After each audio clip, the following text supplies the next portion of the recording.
네, 오늘 은혜의 말씀은요. 나는 가장 작은 자니이다 입니다.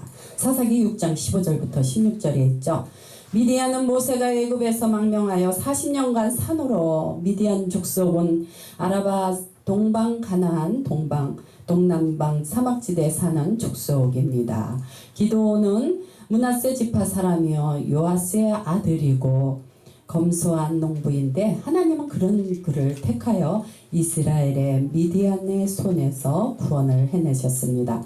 사람은 크고 작은 것은 그 비교하는 내역에 따라서 다르지만 세상은 육체의 크고 작은 것, 지위에 높고 낮은 것, 재산에 부유하고 가난한 것, 그 인격에 따라 사람을 구분하곤 합니다. 첫 번째, 사람은 큰 체를 하려고 합니다. 우리가 사람은 항상 겸손해야 하는데 큰 사람이 되려고 많은 사람이 그랬죠. 뭐 총재를 하면은 또 다른 사람도 또 하고 서로 섬겨주고 우애하고 우리가 이렇게 해야 되는데 모든 게 내가 크게 되려고 내가 그렇게 하면은 이게 서로 이렇게 기도해주고 잘되게 만들어주고 남을 잘되게 이끌어주는 것도요. 그것도 참 좋은 일입니다. 그래서 우리가 항상 겸손하지 않으면 어디 가면 문제가 일어나고 싸움이 일어나고 다툼이 일어나잖아요. 응?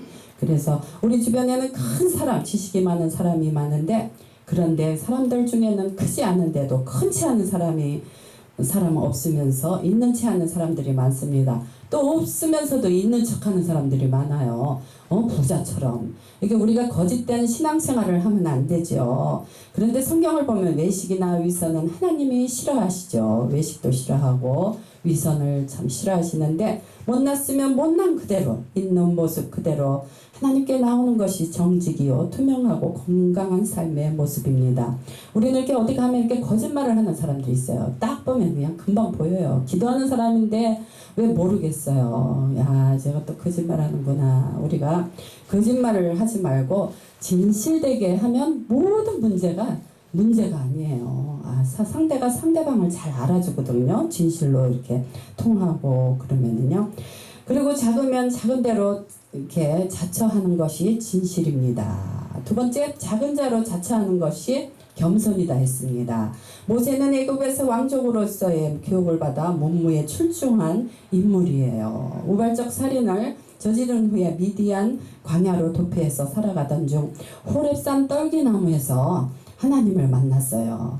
그때 모세는 실로 겸손함으로 하나님과 대면을 하였죠. 모세야 어디냐? 떨기나무 속에 숨어가지고 그 음성을 듣고 예 여기 있어요. 정말 이 모세는 어떻게 다 이렇게 또 사람을 죽였는데 출애굽기 3장 11절에 보면 내가 누구이기에 바로에게 가며 이스라엘 자손을 애굽 인도하여 내리까 라고 고백할 만큼 그는 스스로 자신을 낮춤으로 유일하신 창조주 야훼 하나님의 존재를 높이면서 인정했습니다. 우리도 떨기나무처럼 연약한 보잘것없는 존재라 할지라도 불같은 성령께서 임하시며 겸손함으로 주님과 대면하지 않을 수가 없는 거죠.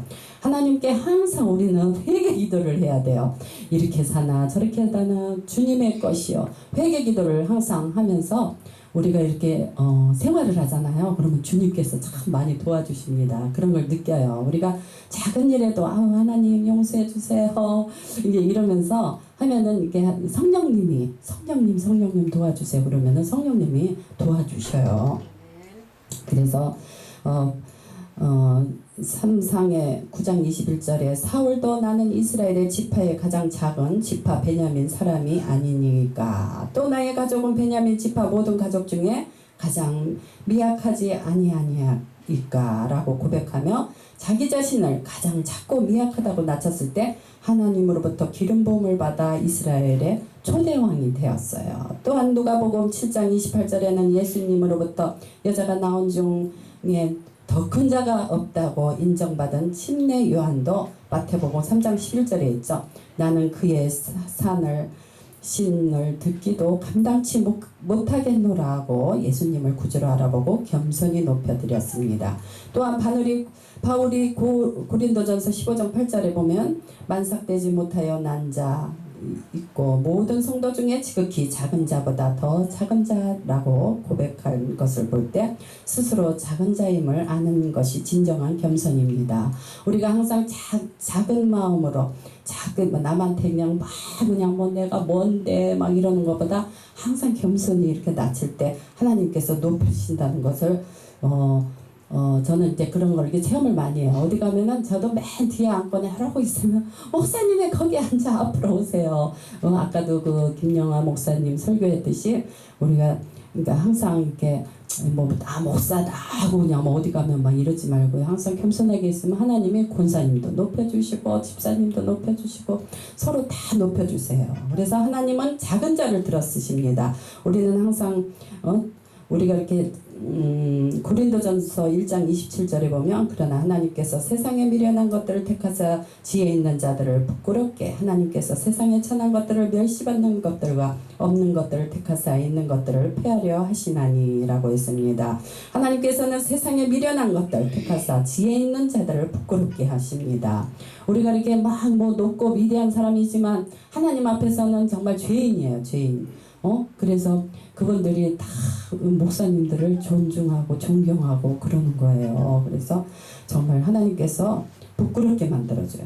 나는 내 아버지 집에는 가장 작은 자니라고 기드온은 고백했고, 기드온은 자신의 가문의 극히 악함을, 자신의 자금을 고백하자 하나님께서는 이처럼 겸손한 기드온을 큰 용사가 되게 해주셨습니다. 우리 올해는 하나님께 정말 겸손한 자가 돼서 하나님께 크게 붙들림 받는 귀한 권사님, 집사님, 목사님, 장로님 되기를 축원드립니다. 감사합니다.